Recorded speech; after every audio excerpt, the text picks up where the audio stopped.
10 years ago, the workers might have said, oh, what has the UAW done? Now, a lot of workers are more interested in joining the UAW with this new, more aggressive leadership that really has a huge winning record under its belt.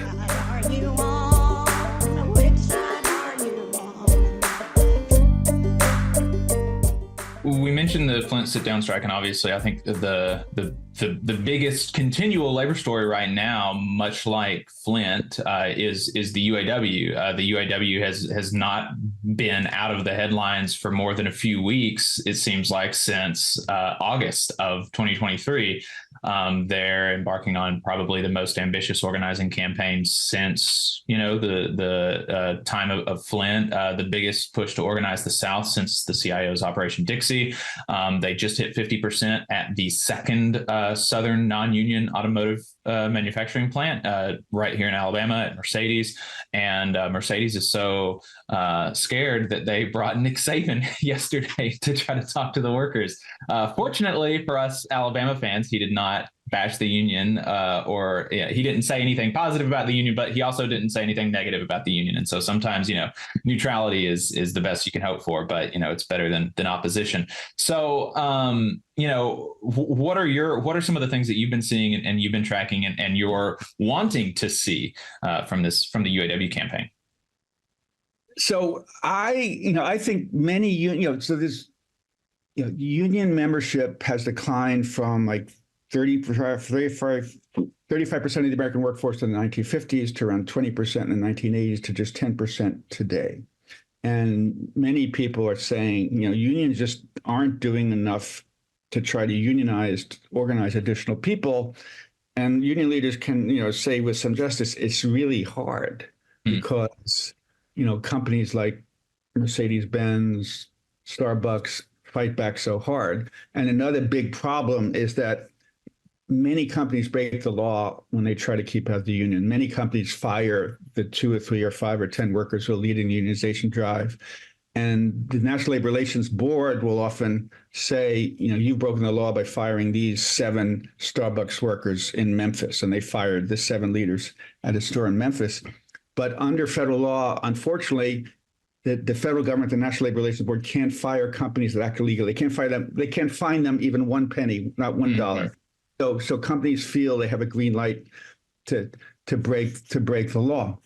So it's really great that the UAW is launching this very ambitious unionization drive of like 13 non-union companies in the South. Tesla, Toyota, Mercedes-Benz, Volkswagen, Nissan. So. And at Volkswagen in Chattanooga and at Mercedes-Benz in Vance, Alabama, more than half 50% of the workers have signed cards saying we want a union, and that's very promising. And I think it's extremely important that greatly helping the campaign is the UAW won huge gains in its strike last summer. It won raises of 25%. It won better pensions. It won the restoration of cost of living adjustments, which is extremely important when you have 10% inflation. That was a major, the UAW for decades had cost of living adjustments, and that was taken away about 15 years ago. So getting that back. So now when the UAW is knocking on doors and telling workers in Chattanooga or Tuscaloosa or Vance, join the UAW, 10 years ago, the workers might have said, oh, what has the UAW done lately? Well, it's done is grant concessions. But now the UAW said, we've done a great job. We've won 25% raises for young workers, even, new workers, even 50% raises. And I think a lot of workers are more interested in joining the UAW with this new, more aggressive leadership that really has a huge winning record under its belt.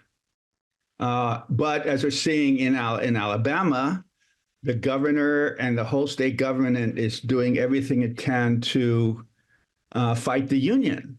And I think many Republicans don't like unions because their business donors, their billionaire donors, say, they're libertarians. They want business to have free reign to do whatever it wants. And I think that's one of the big reasons that governors in Tennessee, governors in Alabama and Mississippi have really actively campaigned against the union. And, I think these governors forget that, yeah, unions might discourage businesses from coming, but unions really help create a fairer economy. They help the little guy. They help Joe and Jill six pack. And, unions can really help lift people at the bottom, help create a fair economy, help create a fair democracy. So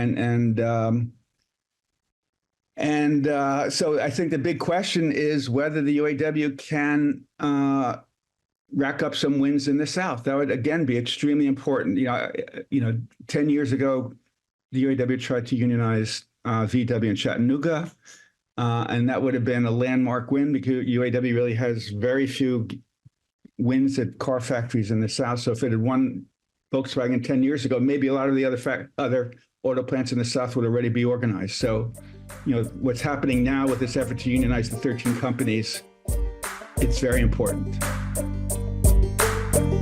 You just saw a clip from the Valley Labor Report. We are live every Saturday morning from 9:30 a.m. till 12:30 p.m. And we pride ourselves on keeping all of our content free to everybody so that we can talk to as many working folks as possible. If you support the work that we're doing, you think that it's important, you think that it's good, then consider making a monthly contribution to the project, and you can do that on our website, tvlr.fm.